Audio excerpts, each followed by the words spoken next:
सभी का स्वागत है हमारे YouTube channel study with Dharmveer PD class में। फ्रेंड्स, आज हम फिर से एक नई वीडियो को लेके आ गए हैं।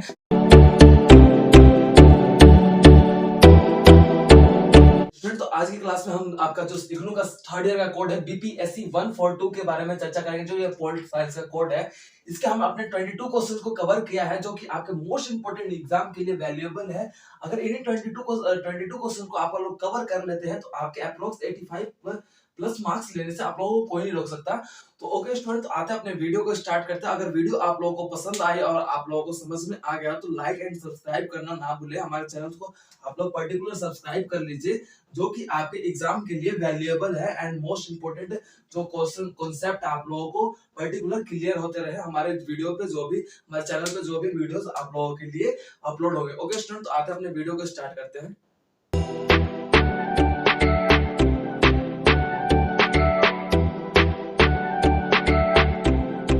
स्टूडेंट, तो बात कर लेते हैं इसके फर्स्ट क्वेश्चन की, जिसके अंतर्गत आपका फर्स्ट क्वेश्चन है भारतीय विदेश नीति के प्रमुख उद्देश्य का वर्णन करें। इट मींस कि स्टूडेंट ये जो है, इसके अंतर्गत हम ये देखेंगे कि भारतीय विदेश नीति को जो पूरा किया गया उसके क्या क्या पॉइंट है, उसके उद्देश्य क्या थे, उसके मोटिव क्या थे, उनके बारे में हम इस फर्स्ट क्वेश्चन के अंतर्गत एनालिसिस करेंगे, इधर डिफाइन करेंगे। तो भारतीय विदेश नीति को फ्रेंड्स इसलिए पूरा किया गया था, जिसके अंतर्गत हम ये देखते हैं कि आपके जवाहरलाल नेहरू के द्वारा 1932 में सर्वप्रथम भारतीय विदेश नीति की शुरुआत की गई थी। और उनके तत्पश्चात ही उनका जो निर्णय था कि हाँ, एक भारत की खुद की एक विश्व स्तर पर पहचान बनाना, औद्योगिकरण की व्यवस्था को स्थापित करना, वैश्वीकरण की दौर में चलना और आपका आतंकवाद को व्यवस्था में समाप्ति करना, ये आपके इस भारतीय विदेश नीति के निर्माण के उद्देश्य थे। जिसके अंतर्गत हमने ये देखा कि पूर्णतः ये आपके कारीगर रूप में देखा जाता है कि भारत को एक सक्षम देश के रूप में पहचान मिले और भारत विश्व स्तर पर या वैश्विक स्तर पर भी खुद का एक अलग पहचान बना सके। इसीलिए भारतीय विदेश नीति को पूर्ण किया गया था। अब बात कर लेते हैं स्टूडेंट क्वेश्चन नंबर सेकंड की। क्वेश्चन नंबर सेकंड है, एनडीए के तहत भारत की विदेश नीति प्रथम के क्या परिवर्तन हुए, स्पष्ट कीजिए। एनडीए सरकार, जिसके अंतर्गत आपका देखा जाता है कि पूर्णतः बीजेपी सरकार जो आज हमारे देखने को मिलता है, वो पहले एनडीए सरकार के नाम से जानी जाती थी। जिसके अंतर्गत आपके बोल सकते हैं अटल बिहारी वाजपेयी के द्वारा उनके द्वारा ये एनडीए सरकार का निर्माण किया गया था। और 1996 में स्टूडेंट्स ये उनके पहले प्रधानमंत्री बने थे, जो कि अटल बिहारी वाजपेयी थे बीजेपी सरकार के अंतर्गत एनडीए सरकार में। और उसके तत्पश्चात इन्होंने अगली अपने मोर्चे के अंतर्गत ये 13 दिन के लिए मात्र प्रधानमंत्री बने थे, यहाँ पर आपके देखे जाते हैं। और इनके रूप में आपका देखा जाता है कि पंचशील योजना और आपके बोल सकते हैं कि वैश्वीकरण और जो कूटनिरपेक्षता की जो व्यवस्था थी, उन्होंने पूर्णतः आगे बढ़ाने की यहाँ पर उनके द्वारा आपका देखा जाता है एनडीए सरकार में देखने को मिलता है। तथा ये भी देखने को मिलता है कि यहाँ पर एक तरह से पूंजीवाद की तरफ रुझाव होने का देखने की स्थिति मिलती है। और यही आपका एनडीए सरकार के हम अंतर्गत ये भी देखते हैं कि जो विदेश नीतियों को एनडीए सरकार में आगे बढ़ाया गया था, पूर्णतः हमारे ये देखने को मिला था कि वैश्वीकरण, पंचशील योजना और आपका देखने को मिला ये कि आपका वैश्विक स्तर पर खुद की एक पहचान बनाने के लिए एनडीए सरकार ने अपनी विदेश नीति को आगे बढ़ाने का प्रयास किया था। और इसमें ये देखने को मिला कि परमाणु परीक्षण भी हुआ। परमाणु परीक्षण के जो आपके देखे जाते हैं कि पोखरण सम्मेलन और जो पोखरण परमाणु परीक्षण, जो इस तरीके से आपके देखने को मिला कि यहाँ पर परमाणु परीक्षण के अनुसार भी आपकी विदेश नीति को पूर्णतः स्थापित किया गया था। अब बात कर लेते हैं क्वेश्चन नंबर थर्ड की, जिसके अंतर्गत भारत के समक्ष आने वाले व्यापार और विदेश नीतियों की चुनौतियां का वर्णन करें। यानी कि जो भारत के समक्ष आने वाले व्यापार और विदेश नीतियां क्या है स्टूडेंट, तो ये है कि सबसे बड़ी बात ये है कि व्यापार और विदेश नीतियां यही थी कि जिसके अंतर्गत भारत अपने आप को रुझावपूर्ण व्यवस्था में देख रहा था। जैसे कि अंतर्गत हम ये देखते हैं कि गुट निरपेक्षता की निर्माण हो गई थी। तो गुट निरपेक्षता कहीं ना कहीं सोवियत संघ और आपका पूंजीवाद की व्यवस्था को ना अपनाते हुए आपका देखा जाता है कि गुट निरपेक्षता जो है आपका इसीलिए अपनाया गया ताकि हमारा जो भारत है किसी अन्य विचारधारा को ना अपनाए। तो वही आपकी विदेश नीति के निर्माण की चुनौतियां है, जिसके अंतर्गत हमने ये देखा कि भारत पूर्णतः सक्षम नहीं था और आपका इस परिस्थिति में था कि ना वो गुट में, ना वो सोवियत संघ के साथ रह सकता था, ना आपका पूंजीवाद का तरफ रह सकता था। इसीलिए उसकी सबसे बड़ी विदेश नीति की चुनौती यही हुई थी कि वो अकेला पड़ गया था। अब उसके बाद आपका क्वेश्चन नंबर 4 आता है, भारत के आसियान के संबंध जो है उन पर चर्चा करना है। भारत के जो आसियान देशों के साथ जो संबंध है उस पर चर्चा करना है। आसियान स्टूडेंट वो आपके देश है जो कि एशिया के कुछ महत्वपूर्ण देश है जो पर्टिकुलर आपके भारत के आसपास पाए जाते हैं। इंडोनेशिया हो गया, फिलीपींस हो गया, आपका देखा जाता है कि पूर्णतः ये आपका देखने को मिलता है कि इंडोनेशिया, फिलीपींस, ये आपके एशियान के कुछ ऐसे देश है जो भारत के साथ इनका संबंध हो जाता है बेहतर पाने के। जैसे देखने को मिलता है हमारा नेपाल भी हो गया, ये भी आसियान के रूप में या फिर एशिया के कुछ भारत के नजदीकी देश है जिनके अंतर्गत भारत इनके साथ अपना व्यापार करने में पूर्णतः सफल हो पाता है और उनके साथ अपनी व्यापारिक व्यवस्था को आगे बढ़ाता है ताकि अपने पड़ोसी देशों के साथ आगे बढ़ सके। अब बात करते हैं क्वेश्चन नंबर 5 की। क्वेश्चन नंबर 5 है, भारत और चीन के मध्य के संवाद एवं समझौते पर विश्लेषण कीजिए। यानी कि जो भारत और चीन इसके अंतर्गत हमने ये देखा कि पूर्णतः आपका भारत के पास अब भारत पर आक्रमण करता है, आपका देखने को मिलता है चीन 1962 में, ये देखने को मिलता है। उसके तत्पश्चात ये आपका देखने को मिलता है लगभग आपका 14 महीने तक, ये आपको देखने को मिला कि 14 महीने तक लगभग डेढ़ डेढ़ साल तक भारत के प्रति इसका जो रवैया है एक शत्रु के रूप में देखने को मिला कि किस प्रकार से 1962 में इसने हमारे ऊपर हमला किया और आपका देखने को मिला कि उसका जो रवैया है डेढ़ सालों तक पूर्ण रूप से शत्रुता के रूप में देखने को मिला। और इसी का फायदा आपका पाकिस्तान यानी कि बोल सकते हो कि पीके आपका देखा जाता है कि वो पाक जो है आपका देखने को मिलता है फायदा उठाता है और चीन को एक अपने समक्ष करने का प्रयास करता है, जिसके तहत हम ये देखते हैं कि भारत पूर्णतः आपके भारत चीन का शत्रु के रूप में चीन भारत को देख रहा था। अब बात करते हैं क्वेश्चन नंबर 6 की, सुरक्षा से आप क्या समझते हैं तथा इसका निर्धारण किस रूप में किया जाता है। सुरक्षा इट मींस कि देखा जाता है स्टूडेंट्स, आपका देखने को मिलता है कि सुरक्षा से हमारा अभिप्राय यही रहता है कि जब पूर्ण रूप से हम किसी व्यक्ति या फिर किसी भी खतरे से सुरक्षित हो, वो आपका सुरक्षा कहलाता है।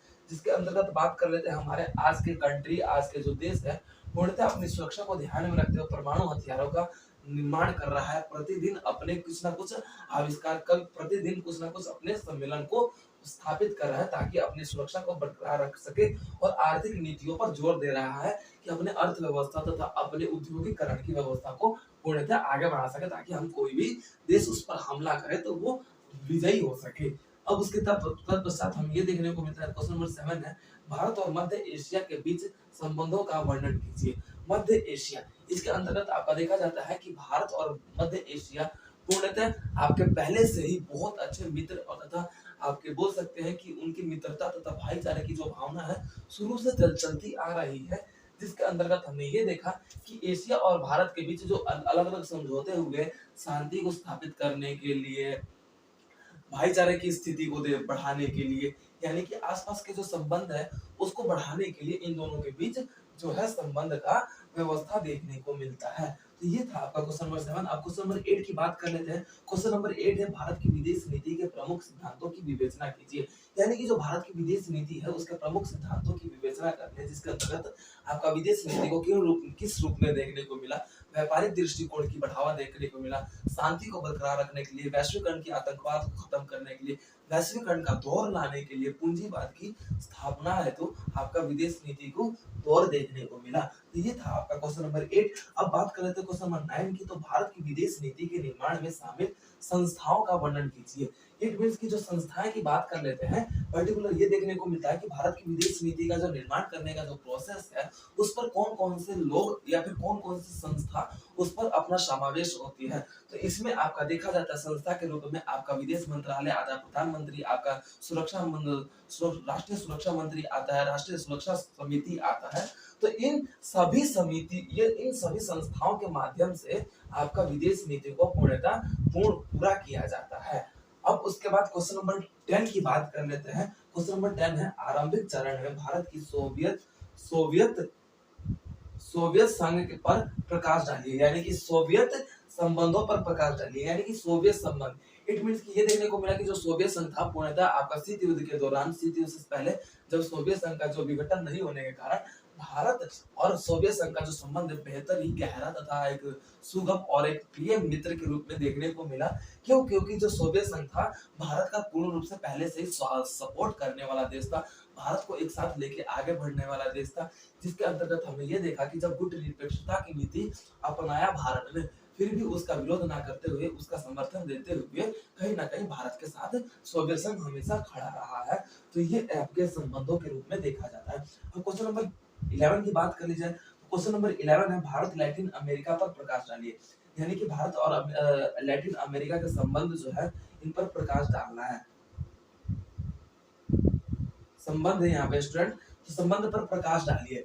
इट मीन्स आपका देखने को मिला कि जो लैटिन अमेरिका है पूर्णतः अमेरिका का ही एक क्षेत्र का एक अंश पाया जाता है, जिसके अंतर्गत हमने ये देखा कि लैटिन अमेरिका और भारत का संबंध परिस्थितियों के अनुसार बदलता हुआ नजर रहा है। इसका वो ओथ झोंक आपका अप एंड डाउन की तरह आपका देखने को मिलता है। क्यों? क्योंकि देखने को मिलता है एक पल में आपका अमेरिका इस पर अपना रुझाव जिस प्रकार से गुट निरपेक्षता को भारत अपनाता है, तो अमेरिका का जो रवैया है पूर्णतः भारत के प्रति आपका एक शत्रु के रूप में या फिर एक घृणा घृणा या फिर क्रोध रूप में, क्रोधात्मक रूप में इसकी भावना देखने को मिलती है, जिसके अंतर्गत हमने ये देखा कि भारत और लैटिन अमेरिका का भी संबंध में कुछ इसी प्रकार से रुझाव देखने को मिला। लेकिन हमें ये भी देखने को मिला कि समय समय पर जो जरूरत पड़ने पर किस प्रकार से आपका देखा जाता है कि लैटिन अमेरिका के जो 35,000 कर्मचारी है, जिस प्रकार से भारत के कंपनियों में कार्यरत है, यानी कि भारत की कंपनियों में 35,000 कर्मचारी आपके लैटिन अमेरिका के सदस्य देखे जा रहे हैं। तो हम कह सकते हैं कि समय समय पर आवश्यकता पड़ने पर लैटिन अमेरिका का जो संबंध है भारत के प्रति मित्रता के रूप में भी रहा है और शत्रुता के रूप में भी रहा है। अब बात कर लेते हैं क्वेश्चन नंबर आपका 12 का। तो क्वेश्चन नंबर 12 है भारत और अमेरिका के मध्य परमाणु संबंधों पर चर्चा कीजिए।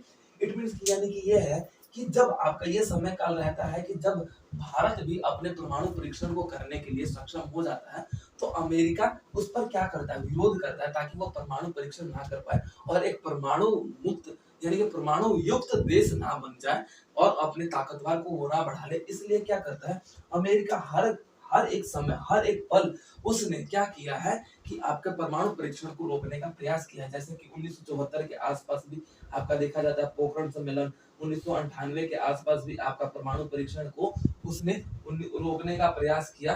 तो हम ये कह सकते हैं कि इसका जो संबंध है परमाणु परीक्षण के रूप में अमेरिका का रवैया हमारे ऊपर शत्रुता का ही रहा है। तो स्टूडेंट ये थे आपके मोस्ट इंपोर्टेंट क्वेश्चन, जिसके अंतर्गत आप इन्हीं क्वेश्चन को कर लेते हैं तो आपके बेहतर नंबर आ जाएगा। और बाकी हम अपने नेक्स्ट वीडियो में नेक्स्ट क्वेश्चंस को कंटिन्यू करेंगे और इसके अंतर्गत अब इनमें से भी आपके मोस्ट इंपोर्टेंट क्वेश्चन की बात कर लेते हैं। तो ये आपके बोल सकते हैं कि ये आपके मोस्ट इंपोर्टेंट क्वेश्चन है, यानी क्वेश्चन नंबर 9 आपका मोस्ट इंपोर्टेंट है और क्वेश्चन नंबर ये आपका फर्स्ट मोस्ट इंपोर्टेंट क्वेश्चन है। और इसके अंतर्गत आपको देखने को मिलता है कि एनडीए सरकार, ये भी आपका मोस्ट इंपोर्टेंट क्वेश्चन है। अब उसके तत्पश्चात आपका ये देखने को मिलता है कि भारत और रूस का संबंध किस प्रकार पाया जाता है, ये भी आपका मोस्ट इंपोर्टेंट क्वेश्चन है तथा एक ये। अगर इन्हीं क्वेश्चन को आप बेहतर तरीके से कर लेते हैं तो आपके 80 प्लस मार्क्स लेने से कोई नहीं रोक सकता स्टूडेंट। और इसके अंतर्गत हम ये देखेंगे अपने नेक्स्ट वीडियो में नेक्स्ट इसके पार्ट को, यानी कि नेक्स्ट क्वेश्चन को कवर करेंगे। अगर किसी स्टूडेंट को इन क्वेश्चंस में डाउट है या कोई क्वेश्चन उन्हें समझ में नहीं आया, तो आप पर्टिकुलर उस क्वेश्चन को कमेंट सेक्शन में मेंशन करके उस पर एक पर्टिकुलर वीडियो बनाने की भी मांग कर सकते हैं। हम इन फ्यूचर उन वीडियो को भी आप लोगों के लिए प्रोवाइड कर देंगे। तो ओके स्टूडेंट, आई होप कि आप लोगों को क्लास समझ में आ गया होगा। ज्यादा से ज्यादा लाइक एंड शेयर सब्सक्राइब करें ताकि आप लोगों को स्टडीज पर्पस से जो भी रिलेटेड पॉइंट हो वो हम डायरेक्ट आपको सॉल्व कर सके। ओके स्टूडेंट, मिलते हैं अपने नेक्स्ट वीडियो में। Thank you so much for watching this video.